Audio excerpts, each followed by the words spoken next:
What makes someone worship a monster? What makes a woman so loyal? She'd torture, murder, and laugh doing it, all for love. Tonight, we're stepping inside the mind of Bellatrix Lestrange, the most unpredictable, terrifying villain in the Harry Potter universe. We will look at her character through the lens of psychology, and we will be using the DSM-5, the Diagnostic and Statistical Manual of Mental Health Disorders, to see how Bellatrix matches up with two powerful disorders. We're talking about borderline personality disorder, ruled by fear of abandonment and emotional storms, and antisocial personality disorder, driven by lack of empathy, guilt, or remorse. So, welcome to another episode of Psych Talk with Anna, and let's get into it. Let's start with borderline personality disorder, or BPD for short, in which the highs are ecstatic. The lows feel like the end of the world. You need at least 5 of the 9 traits for a diagnosis. And Bellatrix, she hits almost all of them. Let's talk about fear of abandonment. This is the core of BPD, the desperate need to never be left behind. Bellatrix's entire sense of self is built around Voldemort. When he's gone, she doesn't move on. She tortures the Longbottoms just to find him. That's not strategy, that's panic. That's, if he's gone, I am nothing. When Voldemort returns, she screams, "My lord, let me prove myself." That's not confidence, it's fear. She needs to matter to him, no matter what it costs. People with BPD often cling to one person, a favorite person. Their entire self-worth hangs on that relationship. And for Bellatrix, Voldemort isn't just a leader. He's her emotional lifeline. She also meets the unstable, intense relationships criteria. So we know that BPD relationships swing between idealizing someone and then hating them. We can see in the books that Bellatrix, she calls Narcissa weak in one moment and then comforts Draco like a mother in the next. And then she acts like a sister to Narcissa and then she insults her again. And so that push-pull dynamic, I love you and I hate you, is BPD to the core. People with BPD often love hard and fear rejection so deeply that they push people away before they can be abandoned. And Bellatrix does that over and over. The third criteria that Bellatrix meets is identity disturbance. Without Voldemort, who is Bellatrix? At her trial, after his fall, she cries, "The Dark Lord will rise again." She defines herself only by him. No hobbies, no purpose, no identity outside her devotion.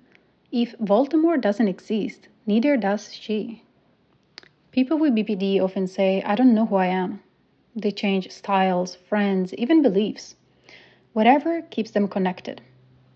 Bellatrix's identity is completely borrowed from her favorite person, Voldemort. Number 4, impulsivity. Bellatrix does not plan. She reacts. She burns down the bureau just because she feels like it. At the ministry, she teases Harry and ends up dropping the prophecy she was supposed to protect. She acts first, thinks later. She's pure chaos in a human form. And so impulsivity is a quick fix for unbearable emotion. When Bellatrix feels powerless, she acts. Violence is her coping mechanism. Number 5, self-destructive behavior or suicidal tendencies. We never really see Bellatrix try to end her life, but she constantly throws herself into near-death fights. She laughs while dueling multiple horrors alone, almost begging for death if that will please Voldemort. That's not bravery, that's self-harm through danger. And people with BPD sometimes seek pain or chaos because it feels better than feeling nothing.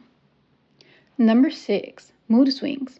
Bellatrix's moods change faster than a flick of a wand. She goes from giggling to screaming to sobbing in seconds. She's a pure emotional disaster. She's joy, rage, despair, ecstasy all at once. Number 7. Chronic emptiness. We never hear Bellatrix talk about emptiness, but we see it. After 14 years in Azkaban, she sings to herself in the dark. No friends, no love, no real joy. When she gets out, she fills the void with cruelty. Hurt becomes her hobby. That emptiness often turns outward. Instead of feeling it, people make others feel it. Number 8. Intense anger. Bellatrix is full of anger. She doesn't just torture Hermione, she enjoys it. She carves mudblood into her arm while smiling. Her rage feels almost personal, as if she's trying to erase her own pain through others. People with BPD can go from zero to fury in seconds, not because they want to, but because rejection or shame feels unbearable. It's not really logical, it's more like survival. Number 9. When Voldemort's plan falls apart, Bellatrix spirals. So this is paranoia under stress. She accuses Snape of betrayal, screams that he's useless. When stressed, her mind twists reality. Everyone is a potential enemy. Under stress, I will say more extreme stress, people with BPD can briefly lose touch with reality. Their fear turns into suspicion. So Bellatrix, she meets 8 out of the 9 diagnostic criteria. She meets fear of abandonment. Her whole identity depends on Voldemort, and when he disappears, she doesn't move on. Everything she does pretty much screams, "Don't leave me." Then number 2, unstable, intense relationships. She worships Voldemort, but flips on everybody else. One moment she calls her sister weak, and then the next she's comforting Draco. The love-hate swing is crazy. Number 3, identity disturbance. She has no real sense of self outside of Voldemort. She defines herself entirely by serving him. She meets also the impulsivity. She acts without thinking. She has self-destructive behaviors. She has a lot of mood swings. Bellatrix mood switch in seconds. Calm and in one moment, and then she screams in a hysterical way. And then she has chronic feelings of emptiness, which she tries to fill with cruelty and obsessions. And then she's also has intense, inappropriate anger. She doesn't just get angry, she erupts. The only one that she probably doesn't meet is paranoid thoughts or stress-related paranoia. She does accuse Snape of betrayal, but that's more loyalty to Voldemort than real paranoia. Now let's move on to antisocial personality disorder, and the reason why I think she also meets the diagnostic criteria for ASPD. So if BPD is emotional chaos, ASPD is emotional coldness. It's not about feeling too much, it's about not feeling enough. And to be diagnosed, you need a pattern of violating other people's rights since age 15, plus at least 3 of the 7 traits. So let's see how Bellatrix fits with this diagnosis. People with ASPD often feel above the rules, and for Bellatrix, laws are just for the muggles. And the first diagnostic criteria that she meets is breaking the rules. She breaks all of them. She murders people, tortures people. She escaped from Azkaban. She uses spells that are not supposed to be used. And number 2, lying and manipulation. In her trial, she pretends to be calm and loyal, the devoted wife routine, then bursts out laughing, proud to serve Voldemort. She lies when it suits her, and charms when it helps. and then mocks everybody when she's done. And ASPD often hides behind masks. Polite one moment and then ruthless the next. Number 3, impulsivity and no planning. So she does attack without actually thinking. She rushes into everything. The minister battle, chasing Harry without backup. Every move is reckless. She doesn't think about tomorrow. And in ASPD, impulsivity is not really emotional like in BPD. It's more like a thrill-seeking. They act because they want the rush. Number 4, aggressiveness. Bellatrix's violence is not really a duty, it's fun. She kills her niece Tonks with a smile. She plays with her victims like pretty much a cat with a mouse. And people with ASPD often don't just hurt others, they enjoy the power that comes with it, so it's almost like sadistic. Number 5, reckless disregard for safety. She taunts Molly Weasley in front of everyone. No care for her own life. It's like she believes she cannot die. And that's not really courage, that's recklessness. Number 6, irresponsibility.